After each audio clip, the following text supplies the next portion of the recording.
Bien, donc là, nous allons nous intéresser à la position de deux droites entre elles. Position de deux droites entre elles, quand on est dans le plan, on n'a que deux possibilités, soit elles sont parallèles, soit elles sont séquentes. Hein. Donc là, vous prenez le document que je vous ai donné. Voilà. Donc dans cette première colonne, qu'est-ce qu'on a? On a en fait deux droites verticales. Si on a deux droites verticales, hein, on l'a vu dans la première partie du chapitre, ça veut dire qu'elles ont comme équation x égale c et l'autre x égale c'. D'accord? Voilà.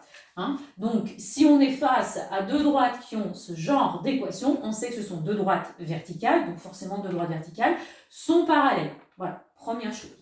Ensuite deuxième cas, où en fait vous avez une droite verticale, donc qui a pour équation x égale c', et puis une droite qui est représentation d'une fonction affine, donc qui va s'écrire y égale mx plus p ou ax plus b, on s'en fiche. Voilà. Et donc là, obligatoirement, hein, si vous en avez une qui est verticale et l'autre qui est oblique, obligatoirement qu'elle est inclinée, forcément on a un point d'intersection, donc là elles sont séquentes. Voilà, ça c'est logique. Ok. Ensuite, le troisième cas. Alors, eh bien, qu'est-ce qu'on a? On a deux droites représentatives de fonctions affines qui sont parallèles. Comment est-ce qu'on le voit? Eh bien, on le voit lorsqu'on a l'équation réduite de la droite. D'accord? L'autre M'. Oui, voilà. Bon, alors ça, on le voit comment? Eh bien, on le voit parce que si elles sont parallèles, elles ont le même coefficient directeur. Le M égale M', si elles sont parallèles. Par contre, si on est dans l'autre cas où elles sont séquentes, eh bien, dans ce cas-là, le M ne sera pas égal au M'. Voilà. D'accord? Alors, il faudra faire attention, c'est ce qu'on fera après. Certaines fois, on ne pourra pas le calculer, ce M, et ça voudra dire qu'on sera en présence d'une droite verticale. Voilà. Donc, on résume. On a deux cas possibles, soit parallèles, soit séquentes. Soit elles sont toutes les deux verticales, elles sont obligatoirement parallèles. Soit il y en a une verticale et une représentative d'une fonction affine, elles sont séquentes. Si on a deux fonctions affines, eh ben, si elles ont le même coefficient directeur, elles sont parallèles. Pas même coefficient directeur, elles sont séquentes. Pause. Bon, qu'est-ce qu'on a dit tout à l'heure? On a dit, lorsque les petits m, c'est-à-dire les coefficients directeurs sont égaux, alors elles sont parallèles. S'ils ne sont pas égaux, eh bien, soit on est en présence de x égale, mais là, ce n'est pas le cas. Si on est chaque fois en présence de fonctions affines, il faut comparer les m. Les m ne sont pas égaux, alors les droites sont séquentes. Donc, qu'est-ce qu'on va pouvoir dire? Déjà, on repère les m partout. Donc, le m ici, ici et ici. La conclusion, elle est vite faite. M de D égale M, comme M de D égale M de D prime. Alors D est parallèle à D prime. Voilà. Et puis, comme M de D n'est pas égal à M de D prime, alors D est séquente. Pensez à ça, je l'ai écrit à chaque fois dans les exercices. Séquente, je vais vous le marquer ici. D'accord, hein? Donc ça veut dire parallèle. Et là, ça veut dire séquente. Voilà, tout simplement. Donc à ce moment-là, vous pouvez faire l'exercice 30 de la page 273. On peut même aller plus loin pour dire que le point d'intersection entre D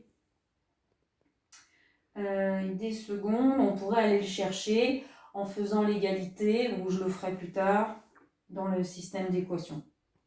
Ouais, ok.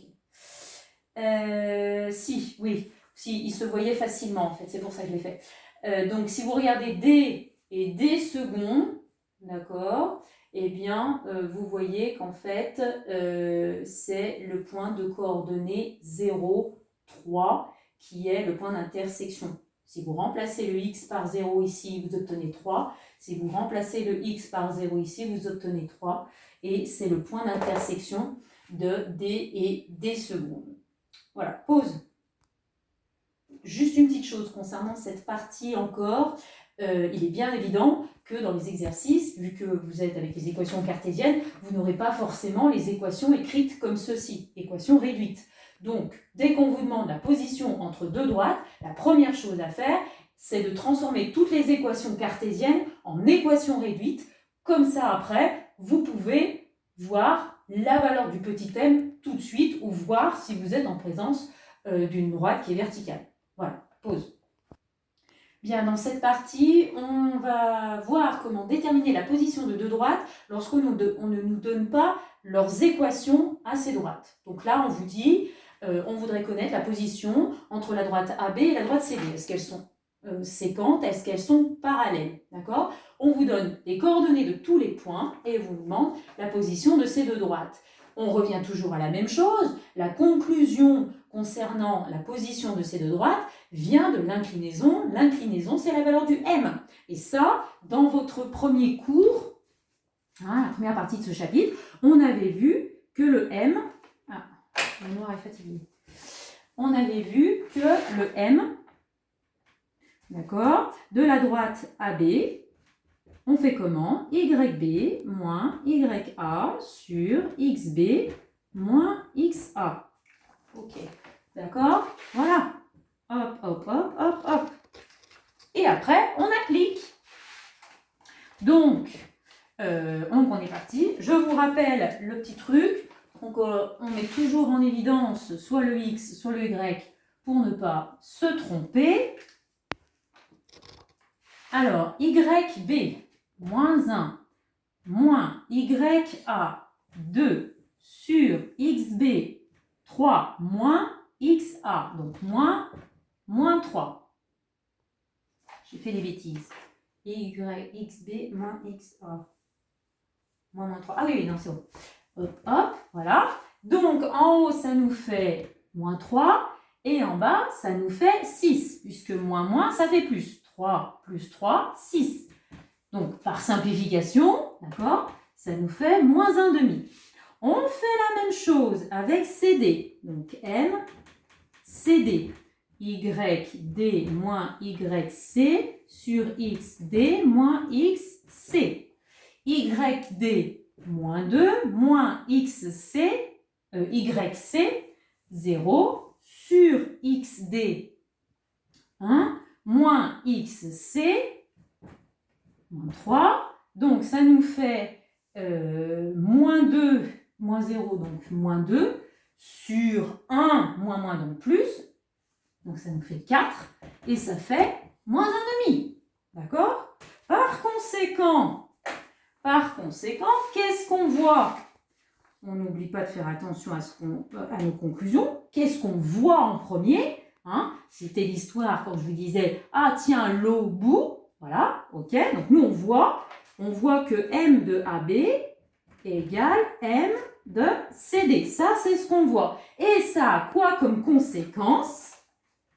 Eh bien, le fait que la droite AB soit parallèle à la droite CD. On est bien d'accord que si on n'avait pas eu les mêmes nombres, on aurait dit différent et on aurait dit séquent. Voilà. Donc là, à ce moment-là, oui, j'ai une petite remarque. Il est bien évident que si vous vous retrouvez avec une droite verticale, eh bien, quand vous allez tenter de calculer le m, ce sera le cas dans différents exercices, vous allez vous retrouver avec le 0 en bas. Et je vous rappelle qu'on ne peut pas diviser par 0. Donc à ce moment-là, vous dites, ah mince, c'est que je ne suis pas en présence d'une fonction affine, je suis en présence de la représentation d'une droite qui est verticale. Voilà, donc vous ferez bien attention. Donc obligatoirement, si vous avez pu calculer un m et avoir une droite verticale, ça veut dire que vous êtes en présence d'une fonction affine et en présence d'une droite verticale, donc obligatoirement elles sont séquentes. À ce moment-là, vous pouvez faire les exercices 30 jusqu'à 37, et vous avez déjà fait 34. Voilà, page 273. Pause. Bien, donc, dernière partie de ce chapitre, on va voir comment résoudre un système de deux équations à deux inconnues. Alors, pourquoi résoudre un système de deux équations à deux inconnues?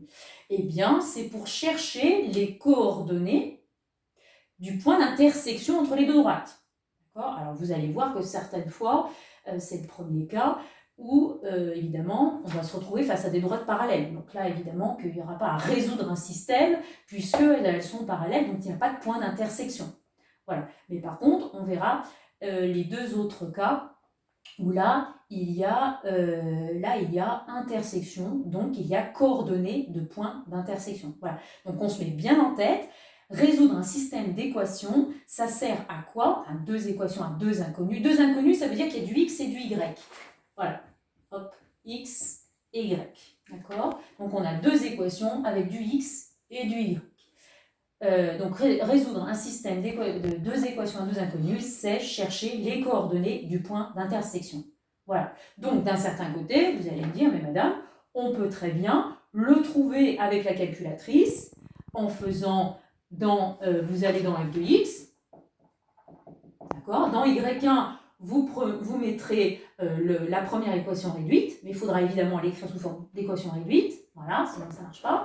Y2, la deuxième, et après, vous faites calcul, donc c'est seconde format, enfin je ne sais plus, voilà, calcul, et vous tapez 5, intersection, et vous aurez les coordonnées du point d'intersection de vos deux droites, et ça vous permettra de vérifier que vous avez fait juste. Bon, sachant que vous avez les corrections que je vous fais. Alors, voilà, donc ça c'est le document que je vous ai joint. Donc, premier cas, il n'y a pas de point d'intersection. Voilà, bon, alors on regarde. Donc, on nous demande de résoudre moins 2x plus y égale 0, 4x moins 2y égale 4. D'accord? Et voilà, on nous dit, ben voilà, résoudre ce système. Très bien. La première chose à faire, il faut bien faire attention à bien aligner vos x et vos y quand vous avez à résoudre un système. Il se trouve que là, bon, ça n'a pas d'importance puisqu'on se rendra compte qu'elles sont parallèles, mais sinon, faites bien attention parce que vous vous rendez bien compte que des opérations que l'on va appliquer entre les deux équations, si vous avez le 4 qui est à gauche et le 0 à droite et que vous additionnez les deux en diagonale, ce sera forcément faux. Donc première chose, on aligne les x, les y et les nombres. Peu importe du égal, il faut qu'ils soient du même côté. Voilà. Que les y soient à gauche ou à droite, on s'en fiche, mais il faut qu'ils soient tous les deux du même côté. Alors là, on voit quoi? Alors la première, hein, donc on va mettre D1 et là D2, d'accord? Donc si je prends D1, d'accord? Et je la réécris sous forme d'équation réduite.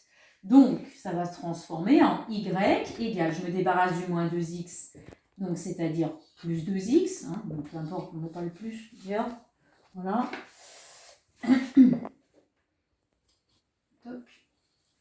Alors 2x, voilà, plus 0, bon bah voilà, ça fait y égale 2x pour la première. D2, donc ça fait moins 2y égale le 4x pour s'en débarrasser, moins 4x, plus 4, hein, lui il ne bouge pas, donc il ne change pas de signe. Voilà, on divise tout par moins 2, ça va nous donner ici y égale moins 4 divisé par moins 2, 2x, 4 divisé par moins 2, c'est-à-dire moins 2. Ok? Donc, on a D1 qui a pour équation y égale 2x, D2 qui a pour équation y égale 2x moins 2. Qu'est-ce que l'on voit? Qu'est-ce que l'on voit? Donc, le m de D1 égale le m de D2, puisque ils valent tous les deux la valeur 2. Bien, donc ça veut dire quoi? Donc ça veut dire que D1 est parallèle à D2. Et si on nous a demandé de chercher les intersections, eh bien qu'est-ce que l'on dit? que D1 inter D2, hein, ça on l'a déjà vu, inter, l'intersection entre D1 et D2, puisqu'il n'y en a pas, hein, là on voit bien que ce sont vraiment deux droites bien différentes mais parallèles, eh bien on va mettre ensemble vide.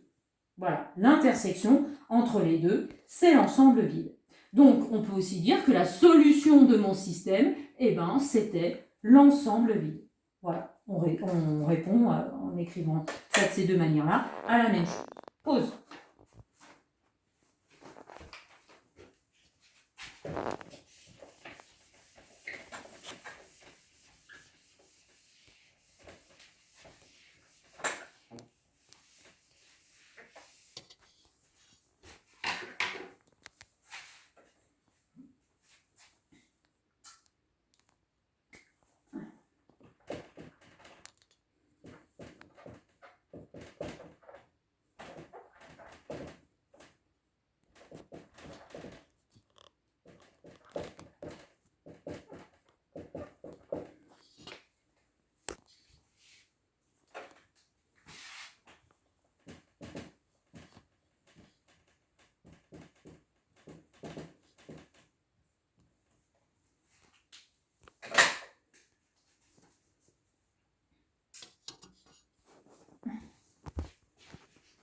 Vas-y.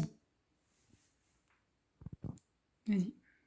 Bien, donc là, on va s'attaquer maintenant à la résolution réellement de systèmes d'équations. Alors, en fait, vous avez deux méthodes. Vous avez la première méthode qui s'appelle méthode par substitution et la deuxième méthode, qu'on verra après, qui s'appelle la méthode de résolution de système par combinaison linéaire. Je n'utilise jamais. Pourquoi? Parce qu'en fait, elle n'est valable que dans un cas, c'est-à-dire il faut que soit le y, soit le x, soit tout seul. D'accord? Alors que la méthode par combinaison linéaire marche à tous les coups. Donc en fait, vous faites comme vous voulez. Si vous voyez que vous pouvez utiliser la méthode par substitution, vous l'utilisez, évidemment. Je ne vous empêche pas de l'utiliser. Simplement, moi, c'est toujours la même chose. Je préfère vous apprendre le minimum qui marche à tous les coups, on va dire. Voilà. Bien. Alors, la méthode par substitution, ça veut dire quoi? Ça veut dire qu'il faut exprimer en fonction d'une autre. Et après, on substitue dans l'autre équation ce qu'on a trouvé. Alors, le principe est le suivant. On a repéré le y tout seul, ici. Donc, on prend D1 et on va la réécrire sous forme y égale. D'accord? Donc, ça va nous donner quoi? Là, ça va nous donner moins 5x si on veut l'éliminer, 5x. Le 7 reste ici. Y égale 5x plus 7. Maintenant, on sait, le y, c'est 5x plus 7. Donc, qu'est-ce qu'on va faire? Eh bien, à chaque fois qu'on va trouver le y dans... c'était D2, pardon. Ici, hop. À chaque fois que l'on va trouver le y, eh bien, à la place, on va mettre 5x plus 7. Donc, je reprends D1, vous voyez? Alors, 4x, pas de problème, moins 2, et hop, j'ai y. Et bien, à la place du y, le y qui est ici, donc à la place du y, je mets, et à ce moment-là, n'oubliez pas les parenthèses, vous voyez, donc c'est, moi je trouve que c'est un petit peu pénible. Il y a plein de pièges avec la substitution. Mais je n'ai pas d'action pour l'autre méthode. Alors, donc, à la place du y, je mets 5x plus 7, ok, égale moins 2. Bon, bah là, vous êtes face à une équation classique, type collège. Vous devez développer la parenthèse, donc ça va nous donner 4x, moins 2 multiplié par 5x, moins 10x, moins 2 multiplié par 7, moins 14, égale moins 2. Voilà, on fait le totaux, 4x moins 10x, ça nous en fait moins 6x, moins 14 égale moins 2. Ok, donc on résout classiquement, donc ça nous fait moins 6x égale, le moins 14 ça fait 14, moins 2, donc on obtient moins 6x égale 12, d'où x égale 12 divisé par moins 6, d'où x égale moins 2. Ok, alors là vous êtes content et généralement, les bêtises que vous me faites, c'est que vous vous arrêtez là. Attention, je rappelle que le but de la résolution d'un système de deux équations à deux inconnues, c'est de trouver les coordonnées de mon point d'intersection. Là, vous n'avez trouvé que son abscisse. Donc maintenant, vous trouvez son y. Donc à ce moment-là, bah, vous pouvez soit revenir à cette équation-là, soit revenir à cette équation-là, soit revenir à cette équation-là. Bon, là, il apparaît normal que vous reveniez ici et vous remplacez la valeur du x que vous venez de trouver. La valeur du x, voilà, hop, par moins 2. Alors, c'est parti. Donc, on remplace. Donc, y égale, ça fera 5 fois, et on remplace moins 2, plus 7. Donc, y égale moins 10 plus 7. Donc, y égale moins 3. Voilà. Donc, on conclut, parce qu'on n'a pas conclu. Après, bon, je ne vous compterai pas faux si vous marquez ça. Mais je rappelle que le but du jeu, c'est de trouver les coordonnées d'un point d'intersection. Donc, les coordonnées du point d'intersection, c'est moins 2, moins 3. Donc, soit vous m'écrivez, les coordonnées du point d'intersection sont, on peut dire, voilà. Ou, si vous ne parlez pas des droites, il faut marquer S égale, donc il n'y a qu'une seule solution, donc c'est accolade. Voilà. Et la solution, ce sont les coordonnées du point d'intersection. Voilà. Donc ça fait partie donc de le deuxième cas, d'accord? Donc la méthode par substitution. Donc je rappelle, on exprime une inconnue en fonction d'une autre. Et après, chaque fois qu'on la retrouve, on l'enlève et on met à la place ce qu'on a trouvé. Le piège, c'est évidemment les parenthèses ici, qui sont généralement oubliées, parce qu'après, il faudra bien distribuer tout ça. Voilà, pause. Bien, donc là, on va s'attaquer à la dernière méthode, qui est la méthode par combinaison linéaire qui marche à tous les coups. Donc, toutes les corrections des exercices, je les ai faites avec les combinaisons linéaires. Vous pouvez, en fait, à chaque fois, utiliser la méthode par substitution. Au niveau seconde, c'est principalement, les systèmes sont écrits de telle manière à ce que soit vous ayez le x tout seul, soit vous ayez le y tout seul. Voilà, mais je préfère vous donner la méthode générale qui marche à tous les coups. Comme ça, voilà, vous pouvez l'utiliser dans les cas simples comme les cas compliqués. Le principe de la méthode par combinaison linéaire est le suivant. Le but est d'éliminer une des deux inconnues, soit le x, soit le y. Donc en fait, on prend une décision au départ. Donc ici, par exemple, je décide d'éliminer, je décide d'éliminer y. D'accord?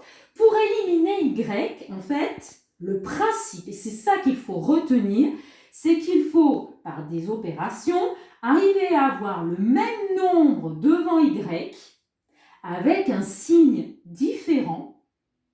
Comme ça, après, quand vous allez additionner, eh bien, ça fera 0. Je recommence.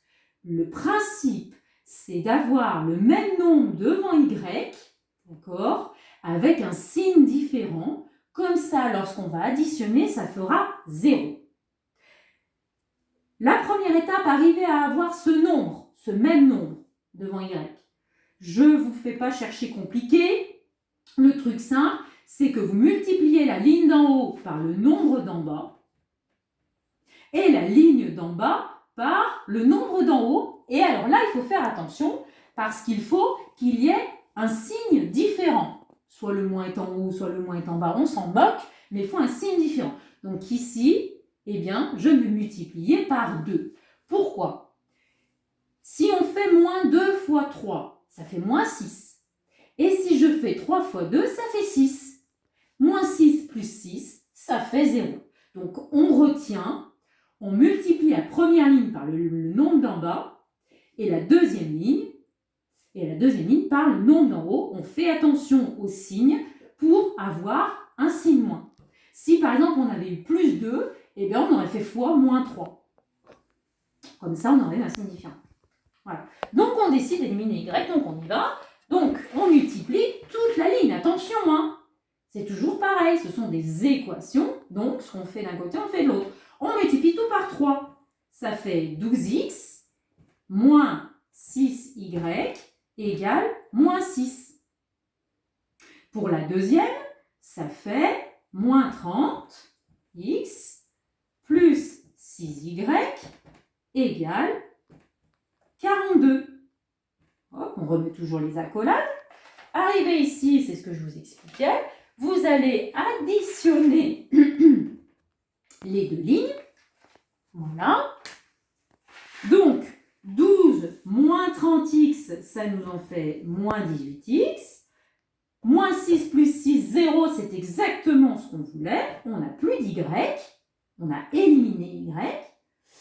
Et après, donc vous faites 42 moins 6 plus 42 et vous obtenez 36.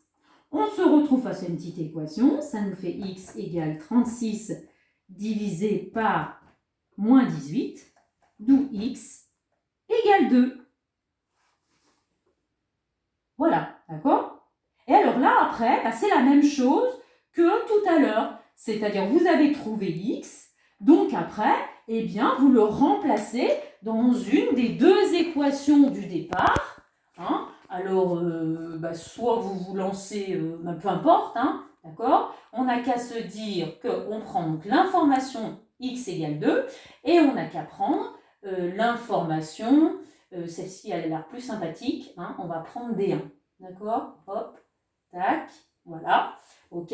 Et donc on va remplacer la valeur de x ici dans la première équation, donc ça va faire 4 fois, donc là c'est x, donc 4 fois 2, moins 2y égale moins 2, d'accord, hein? Donc dans cette équation-là, maintenant on connaît la valeur de x, on remplace 4 fois 2, 8, moins 2y égale moins 2, ce qui fait moins 2y égale moins 10, d'où y égale moins 10 divisé par moins 2 égale 5. Voilà, d'accord? Donc c'est ce qu'on a dit tout à l'heure, on conclut, donc S égale accolade, parenthèse, les coordonnées, c'est-à-dire 2, 5. Voilà, donc on résume. On décide d'éliminer soit le x, soit le y. Vous voyez ce qui est le plus facile à éliminer. Hein, là, je n'ai pas choisi x parce que vous voyez qu'on aurait dû multiplier par 15 en haut et 4 en bas. Bon, ça aurait été un peu lourd, donc j'ai préféré éliminer y. On décide d'éliminer y, donc on multiplie la première ligne par le nombre d'en bas, la deuxième ligne par le nombre d'en haut. On fait attention aux signes pour pouvoir obtenir un plus et un moins, parce que vous voyez bien que si on a 2 moins ou 2 plus, eh bien ça ne s'éliminera pas. On résout notre petite équation. Quand on a trouvé le x, on le remplace et c'est terminé. Voilà la méthode de combinaison par combinaison linéaire. Pause. Alors, je termine juste sur quelques explications concernant l'exercice 30. Bien, donc dans cette dernière partie, je vous montre juste quelques explications. Dans cette dernière partie, je vous donne juste quelques explications concernant l'exercice 39, page 274. Quand tout le monde appelle sur le téléphone qui filme, c'est charmant. Alors, le principe est le suivant. Donc, on vous demande est-ce que le couple moins 2, 1 est solution de ce système. Quand on vous donne le couple moins 2, 1, ça veut dire que x égale moins 2 et y vaut 1. Ça veut dire quoi? Ça veut dire que si on remplace ici le x par moins 2, donc ça fait 2 fois moins 2, d'accord, plus 3 fois le y, c'est-à-dire 1. On regarde, 2 fois moins 2, ça fait moins 4, plus 3, et on voit que ça fait moins 1. Voilà, donc déjà, tout de suite, qu'est-ce que vous voyez? Déjà, en fait, ça ne fait pas 1. Donc, moins 2, 1 n'est pas solution du système. D'accord? Alors que, quand on vous demande le couple 2, 1, est-ce qu'il est solution du système? On refait pareil. Vous faites 2 fois, je remplace le x par 2, plus 7 fois le y. Je ne sais pas pourquoi j'ai fait avec le deuxième, mais bon, ça fait rien. Tac, tac. Donc, ça nous fait 2 fois 2, 4, plus 7, ça fait 11. Donc, ça marche avec lui. Bon, on va le faire avec le premier, je ne sais pas pourquoi je suis partie avec le deuxième. 2 fois 2, plus 3 fois 1. Donc, ça nous fait 2 fois 2, 4, attendez, 2, groupe 2, 1, 2, 1. Oui, alors là, ça marche, et là, 4 plus 3 égale 7, et là, ça ne marche pas. Alors, attendez, est-ce que c'était ça, la solution du truc? 30, exercice 39. 39. Ah, j'ai fait, oui, si, 2, 1. Est-ce qu'il est aussi solution? Oui, en fait, j'ai fait une petite bêtise. Ici, dans l'énoncé, c'était un moins. D'accord? Donc, ça fait 2 fois moins 2, moins 3 fois 1. D'accord? Donc, ici, ça fait moins 4, moins 3, ça fait moins 7. Hein, donc, ce n'est pas égal à 1. Donc, ça, ok. Par contre, pour l'autre, voilà, ça faisait 2 fois 2, moins 3 fois 1. Donc là, on a moins 3. Et là, ça fait 1. On vérifie bien les deux. Donc le couple 2, 1 est solution du système d'équation. Voilà, d'accord? De la même manière que quand on vous demandait est-ce que x est solution de l'équation, vous remplaciez le x dans la partie de gauche, le x dans la partie de droite, et vous compariez. Bah là, c'est pareil, sauf qu'on vous donne deux valeurs. Vous devez remplacer le x et le y. Vous calculez à gauche, vous gardez à droite, et après, vous comparez. Voilà, c'est fini!